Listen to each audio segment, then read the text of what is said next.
Welcome to steno series. यहाँ आपको 80 शब्द प्रति मिनट के हिंदी डिक्टेशन बोले जाते हैं जो आपके आने वाले exams UP triple S C steno 333 और 1224 के लिए बहुत ही महत्वपूर्ण है। डिक्टेशन अच्छी लगे तो उसे लाइक करें। अगर कोई आपका सुझाव है तो हमें कमेंट में ज़रूर बताएं, हम उस पर ज़रूर अमल करेंगे। और चैनल को सब्सक्राइब करिए जिससे आपको डिक्टेशन डेली मिल सके। डिक्टेशन स्टार्ट होगी 5 सेकंड बाद। स्टार्ट। भारत और अमेरिका के बीच द्विपक्षीय व्यापार समझौता हकीकत बन चुका है। अमेरिकी राष्ट्रपति डोनाल्ड ट्रंप ने अपने ही अंदाज में सोशल मीडिया पर इस समझौते का ऐलान किया और खुशखबरी दी कि अब अमेरिका में भारतीय आयात पर टैरिफ 50% से घटाकर 18% किया जा रहा है।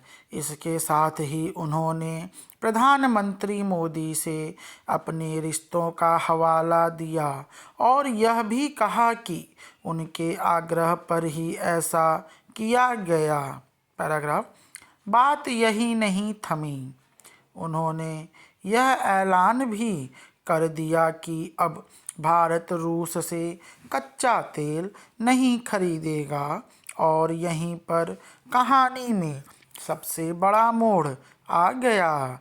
व्यापार समझौते से शेयर बाजार में तो कुछ समय के लिए तो बाहर आने जैसा माहौल बना, मगर राजनीतिक मोर्चे पर भूचाल आ गया। विपक्ष द्वारा सवाल किया जाने लगा, क्या सरकार ने अमेरिका के सामने घुटने टेक दिए हैं? क्या भारत अपने दशकों पुराने भरोसेमंद रणनीतिक मित्र रूस के साथ रिश्ते को भी दांव पर लगा देगा? इनसे भी बड़ा सवाल यह था और है कि अमेरिका से तेल व गैस जैसी चीज़ें खरीदने का सौदा क्या भारत के हित में है? अगर ऐसा है तब भी क्या अपनी ऊर्जा ज़रूरतों के लिए अमेरिका जैसे देश पर बहुत ज़्यादा निर्भर होना हमारी स्थिति को नाजुक नहीं बनाएगा? पैराग्राफ। सरकार बार बार सफाई दे रही है कि भारत अपनी ऊर्जा संप्रभुता से समझौता नहीं करेगा। असल में तेल या गैस खरीदना कोई मामूली व्यापारिक मुद्दा नहीं है, बल्कि यह देश की ऊर्जा सुरक्षा से जुड़ा महत्वपूर्ण मसला है। इसे ऊर्जा सुरक्षा के बजाय ऊर्जा संप्रभुता कहना भी यही दिखाता है कि बात कितनी बड़ी है। देखने में लग सकता है कि सरकार और विपक्ष इस सौदे पर राजनीति खेल कर रहे हैं, मगर सच यही है कि ऊर्जा केवल आर्थिक विषय नहीं है।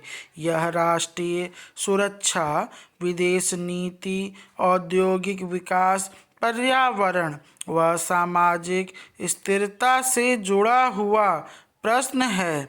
इसलिए यह समझना जरूरी है कि भारत की ऊर्जा सुरक्षा के कितने आयाम हैं और उसके सामने कौन कौन से वास्तविक विकल्प मौजूद हैं।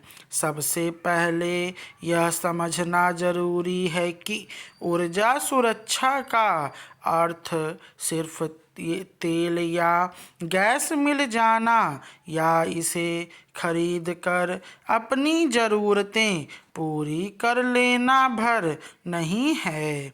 वैसे भी अगर याद करें तो कुछ साल पहले तक ऊर्जा शब्द का इस्तेमाल सिर्फ बिजली के लिए होता था।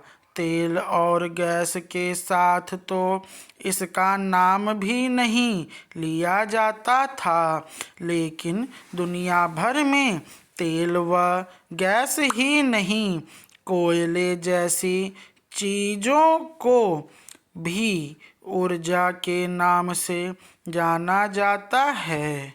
स्टॉप। ये डिक्टेशन 416 शब्द का था, जिसकी स्पीड हमने थोड़ी बढ़ाई थी, जो कि आप 85 के आसपास रखी शुरू में, फिर इसे हमने 80 तक लाया, जिससे आपको लिखने में आसानी हो। डिक्टेशन धीरे धीरे ऐसे ही बढ़ाई जाएगी, जो 80-85 के बीच रहे, जिससे आपकी स्पीड बढ़े और प्रैक्टिस में आपको सहयोग मिल सके।